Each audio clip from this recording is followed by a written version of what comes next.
All right, welcome everyone. This is Fast and Fabulous Hybrid Engagement Strategies. This is a building slide deck. So this is our second session. Today we'll be focusing on small groups. We have our upcoming dates listed here, and the Meet code is always Fast Fabulous if you'd like to join us for any future sessions. So to get started today, we are going to play a little game. And you can either use the chat or mute and unmute for your turn, because we will all be participating since we're a small group today. But we are going to take a look at this picture, try to think what's going on. And one at a time, we are going to contribute to a collaborative story, but you only get to add one word. That's the tricky part. And then we'll pass it on to the next person. So I'm going to get us started, and then I'm going to randomly call on one of you to add another word to our story until we get a complete sentence. All right, I'll start. The Andrea. Snow. Okay, Nadine. Was. Okay, Cindy. White. Mark. Oh, Mark, you're on mute. There we go. Challenging. Okay. Ashley. Falling. And let's see. So far I have the snow was white, challenging, falling, and we're just going to circle back. Did I get Nadine yet? Okay, Andrea, we're going back around. Fun. Okay, I was typing our sentence as we went.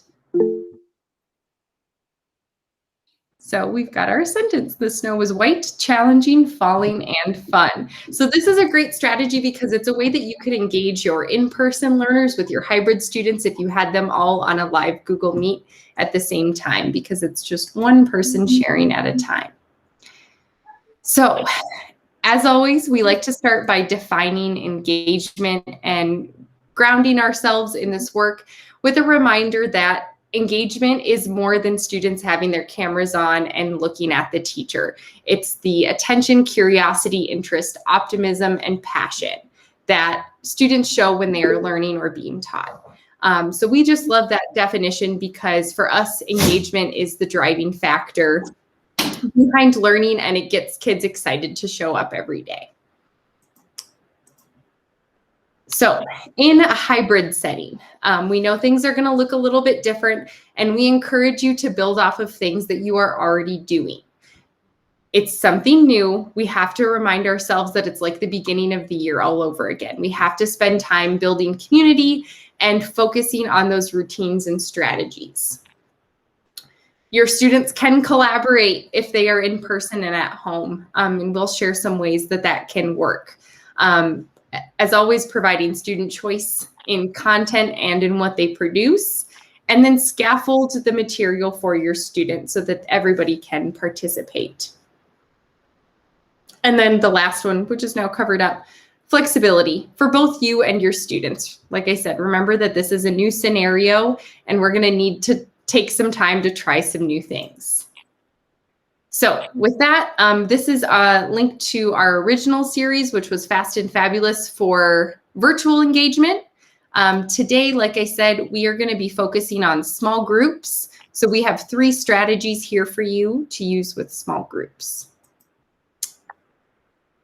Oops, and I need to click to our first strategy. So I'll be sharing our first strategy, which is a Kagan strategy adapted for a hybrid setting. This is round robin, but in a community meeting setting. And I chose to focus on community meeting because, like I said, when we move into a hybrid setting, we have to imagine that it's the beginning of the school year all over again.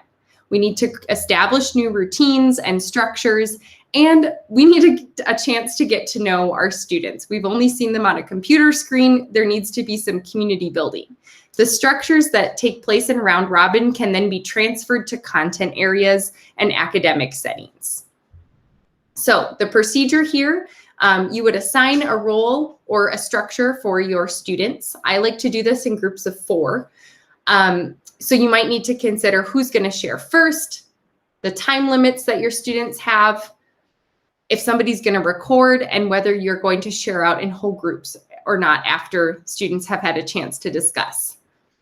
Then you would present your discussion prompt and provide think time. That is really important because we want this to be fluid and quick. You don't want your students to get in a small group and be wondering what they're going to say.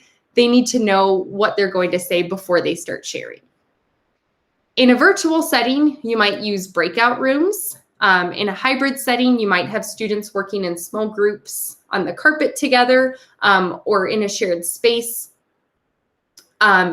Or you could use Flipgrid to have small group responses, Jamboard, breakout rooms, and then, of course, Kagan mats to help provide some of that structure. If you're not familiar with Kagan mats, I put an image of one down there. Basically, each student gets an assigned number and the same group of 4 that they work in for about 6 weeks to build that community, and then they rotate around sharing. So we're going to give this a try, and just for the sake of transparency, I am going to use 4 of you as volunteers for this. And I'm going to skip over Andrea, sorry. So starting with Ashley on my participant list, I'm going to pull the top 4 people, and you are each going to get a number to participate in this community meeting with me. So it's going to be Ashley, Cindy, Jessica, and Mark, because I'm skipping over Kathy too. Sorry, Kathy. So our prompt here, if you were a tree, where would you want to be planted and why? So we've got our sentence starter here. If I was a tree, I would want to be planted because, okay, so I'm going to provide a little bit of think time, and you'll notice I have my Kagan mat here. We're going to be starting with person number 3 and then rotating around. So on my participants list, that is Jessica, you would be number 3, Ashley's number 1, Cindy's number 2, Jessica, you're number 3, and Mark, you would be 4. So since we're starting with number 3, Jessica will share first, and then we'll rotate around. So I'm going to give you about 10 seconds to formulate your idea, and then I will call on you.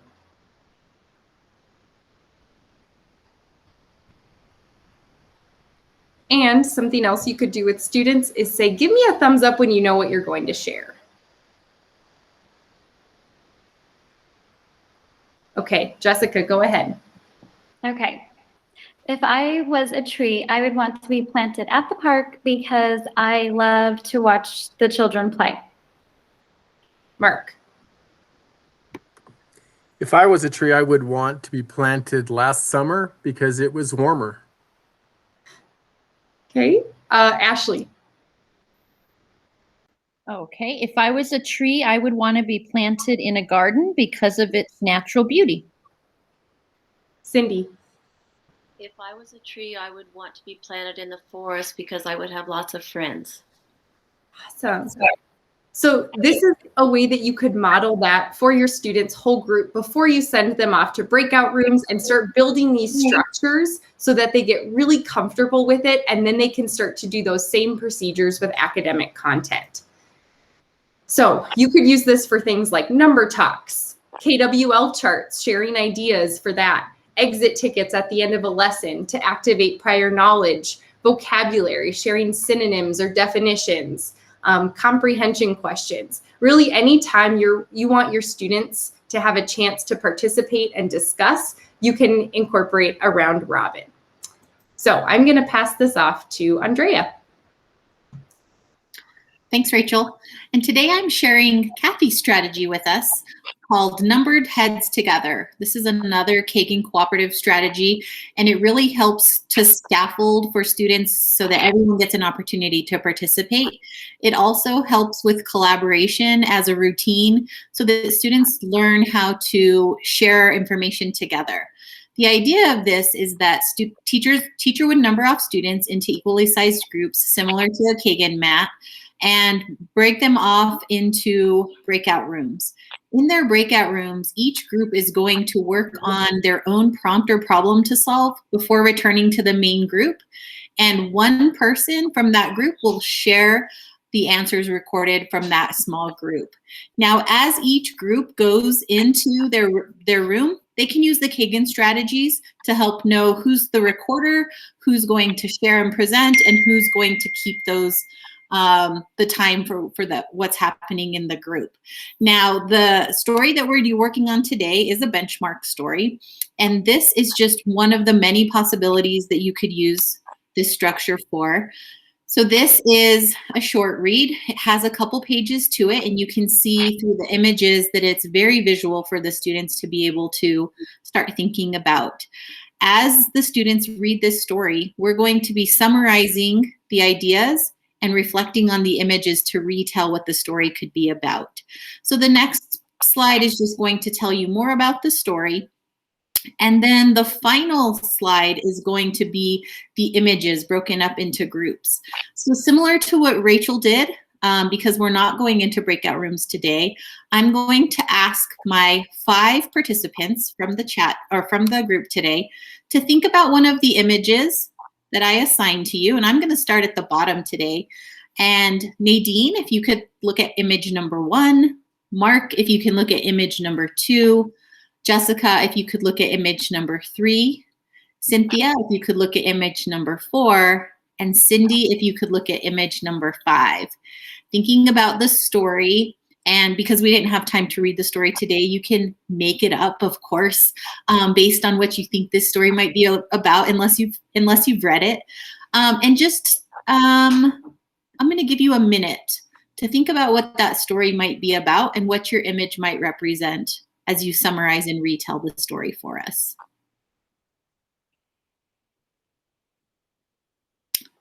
Now that was a very fast minute, I recognize.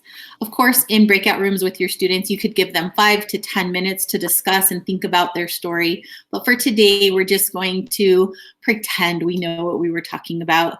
And so for number 1, if I could have Nadine, tell me a little bit about your first image. What do you see in image number 1?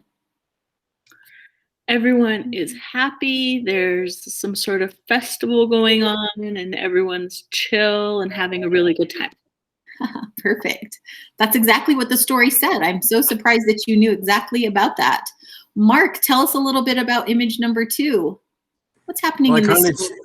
I kind of cheated and went and looked at all of them, and I think it's like an African-American legend, and it's either hailing, or I think it's hail or some kind of ice particles, that they're thanking the heavens that these came down, because if you go to number 5, it looks like it turns to water because it's a arid environment.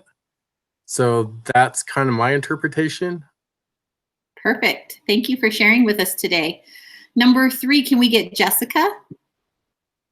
So this is our story that we read like last week. So I know that the sky is giving the villagers a warning because they're eating the sky, which is their food. That's why they're so chill in number 1, because they don't have to work for food. So they're getting a warning from the sky in picture 3. Thank you. Thank you for retelling us and giving us some background knowledge as well. Cynthia, can you tell us a little bit about image number 4? Well, I have no idea what this story is, so I'm just looking at the image, and it looks to me like they are getting their water most likely from the sky. It looks like it's a cloud source of water, and it looks like they're drinking it. It certainly is splashing on them. Perfect. And Cindy, for our last image, number 5.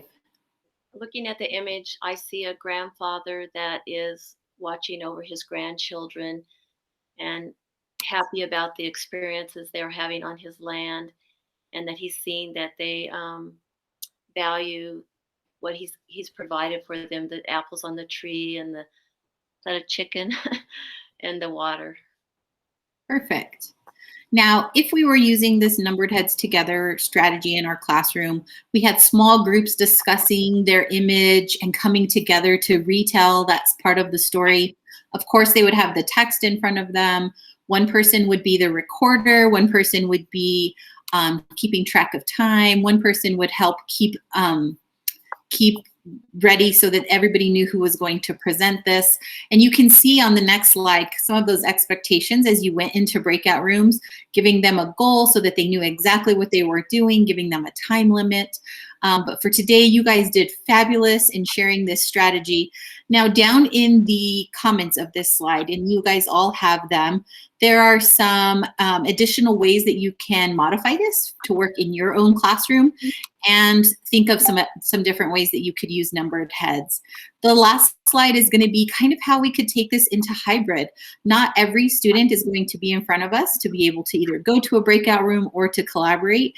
So using Flipgrid is a great opportunity for students to be able to share ideas similar to numbered heads and maybe leave their ideas for one person to come back and record their answers.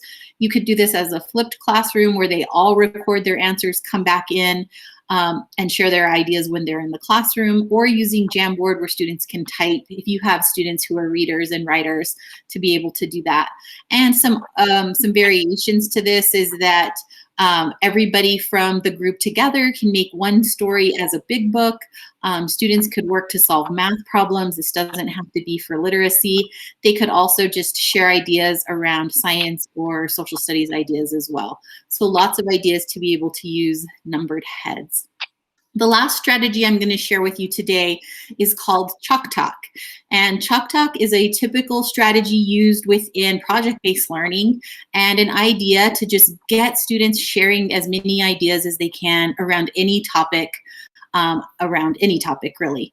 So the idea is to connect your ideas or your thoughts and to be able to analyze and respond. So the idea can be that the subject within the middle of the Chalk Talk can be a question, it can be a visual, it can be an image, it can be a word even. And so you want your students to be able to problem solve and start to think. The other part of that is that you want them to start making connections. So in Chalk Talk, if I was in my classroom, each group would have their own Chalk Talk. So they were all solving one problem together. As each group solved their own problem, each group would get to present to the next group to kind of share their strategy or share their thinking, so that you're really encouraging conversations with your students, kind of leading the way.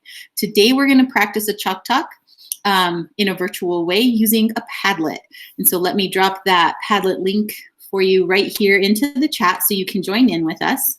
And today we are using the Chalk Talk idea of space. And so here is our space Chalk Talk for you today.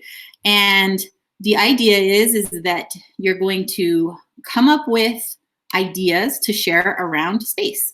Now you can connect your ideas by clicking the three little dots once you have your idea ready. So up in the top corner, you can click on your three little dots once you are done, and it's going to ask you to connect to a post. And it's going to give you all of the options to connect to. You just push the little pink connect button and it will connect your ideas together. So as you start, you're going to click the little pink plus button on the bottom corner. That will pop up a box for you.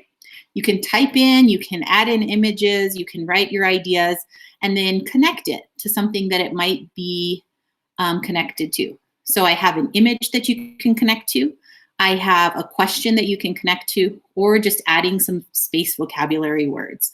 As a small group, we would then get together and discuss all of the ideas that were added. You can star ideas that really resonate with you. You can really make connections to words or images. You can even ask questions. So somebody posted the idea of what looks like the Earth. I'm not sure what it is. So I could type a question to that person, connect it to them, and that person could then respond to me. So if I had questions of other people's questions. So take a minute, try out the Padlet, and let's try a virtual Chalk Talk. I'll give you 1 minute to add in some ideas.